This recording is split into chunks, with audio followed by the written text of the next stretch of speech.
নমস্কার বন্ধুরা, জয়াস কিচেনে আপনাদের সবাইকে জানাই অনেক অনেক স্বাগত আর অনেক অনেক ভালোবাসা। আজ আমি দারুণ স্বাদের একটা ভোলা মাছের রেসিপি নিয়ে এসে আপনাদের সামনে হাজির হয়েছি। বানাবো ভোলা মাছের তেল ঝাল। খেতে অসাধারণ হয়েছিল বন্ধুরা। দুপুরবেলায় ভাতের সঙ্গে এই রকম যদি ভোলা মাছের তেল ঝালটা তৈরি করে খান, দারুণ লাগবে খেতে। ভিডিওটা সম্পূর্ণ দেখার অনুরোধ রইল। আশা করি আপনাদের ভালো লাগবে। আপনারা যদি ইউটিউব থেকে দেখেন তাহলে চ্যানেলটিকে সাবস্ক্রাইব করে পাশে থাকা বেল আইকনটি প্রেস করে দেবেন, আর ফেসবুক থেকে দেখলে পেজটাকে ফলো করে আমার পাশে থাকবেন। তো চলুন রেসিপিটা শুরু করা যাক। ভোলা মাছের তেল ঝাল বানানোর জন্য এখানে আমি 3 পিস বড় সাইজের ভোলা মাছ নিয়ে নিয়েছি। দাদা বাজার থেকে ভোলা মাছটা কেটেই এনেছে। এবারে ভোলা মাছটাকে ভালো করে ধুয়ে লবণ, হলুদ আর একটু গুঁড়ো লঙ্কা মাখিয়ে 5 মিনিট রেখে দিই। এবারে গ্যাসের ওপর আমি একটা কড়া বসিয়ে দিয়েছি। কড়াতে বেশ কিছুটা সর্ষের তেল দিয়ে দিলাম। তো বন্ধুরা, আজকের আমি সর্ষের তেলেই রান্নাটা করব। তেলটা বেশ গরম হয়ে এসেছে। এবারে মাছগুলো ভেজে নেব। মাছটা ভাজার সময় আমি গ্যাসের ফ্লেমটাকে লো করে দিয়েছি, মানে লো টু মিডিয়ামে করে রেখেছি, নাহলে মাছগুলো তাড়াতাড়ি ভাজা হয়ে যাবে, মানে ওপরটা লালচে বেশি হয়ে যাবে আর ভেতর থেকে কাঁচা থেকে যাবে। এবারে মাছগুলো ভালো করে উল্টে পাল্টে লাল লাল করে ভেজে নেব। মাছগুলো ভাজা হয়ে গিয়েছে, একটা প্লেটে আমি রেখে দিয়েছি। মাছগুলো আমি একটু কড়া করেই ভেজেছি, যেহেতু নোনা মাছ তো।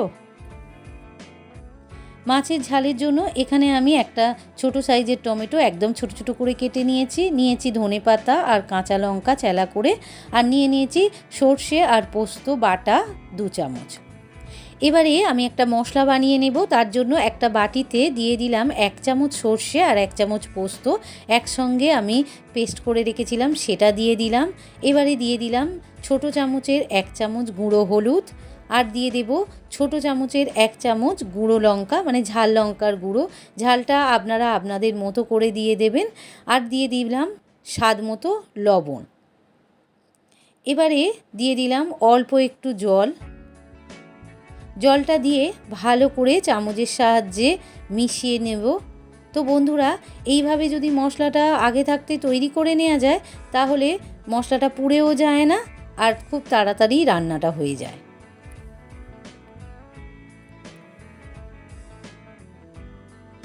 মশলাটা বানিয়ে নিয়ে একটা চাপা দিয়ে রেখে দিয়েছি, রেডি করে রেখেছি। এবারে ওই মাছ ভাজার তেলেতেই আমি দিয়ে দিলাম টমেটো কুচি। এখানে একটা বড় সাইজের টমেটো আধখানা নিয়েছি, সেটাকে একদম ছোট্ট ছোট্ট করে কেটে নিয়েছি। আর দিয়ে দিলাম 2টো কাঁচা লঙ্কা চেলা করে। এবার টমেটো আর কাঁচা লঙ্কাটা তেলের মধ্যে ভালো করে নাড়াচাড়া করে একটু ভাজাভাজি করে নেব।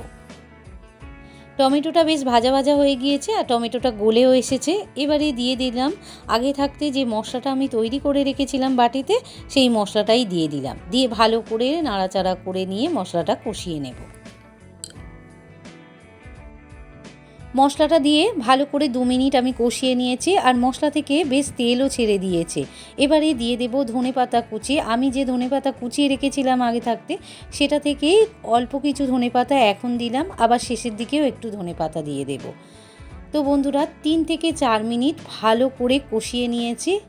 এবারে দিয়ে দিলাম উষ্ণ গরম জল। আমি একটু আগে থেকে একটু উষ্ণ গরম জল করে রেখেছিলাম, সেটা দিয়ে দিলাম। দিয়ে ভালো করে নাড়াচাড়া করে নিয়ে আরও 3 থেকে 4 মিনিট গ্রেভিটাকে ফুটিয়ে নেব।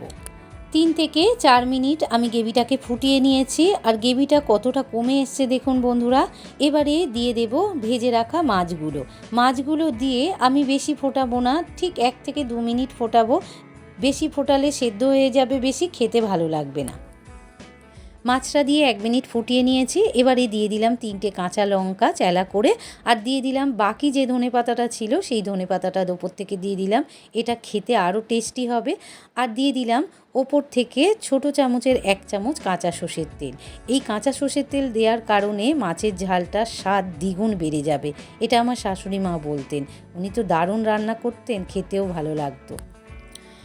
সর্ষের তেলটা দিয়ে 1 মিনিট ফুটিয়ে নিয়েছি। আমার একদম রেডি হয়ে গিয়েছে মাছের ঝাল, আর খেতে অসাধারণ হয়েছিল বন্ধুরা। আপনারা বাড়িতে এইভাবে একবার হলেও বানিয়ে দেখতে পারবেন, দারুণ লাগে খেতে। আপনাদের যদি রেসিপিটা ভালো লেগে থাকে তাহলে লাইক আর বেশি বেশি করে শেয়ার করে দেবেন, আর কমেন্টে জানাতে ভুলবেন না যেন আপনাদের কেমন লাগলো। আপনারা ভালো থাকুন, সুস্থ থাকুন, আবার দেখা হবে। আজ এই পর্যন্ত, ধন্যবাদ।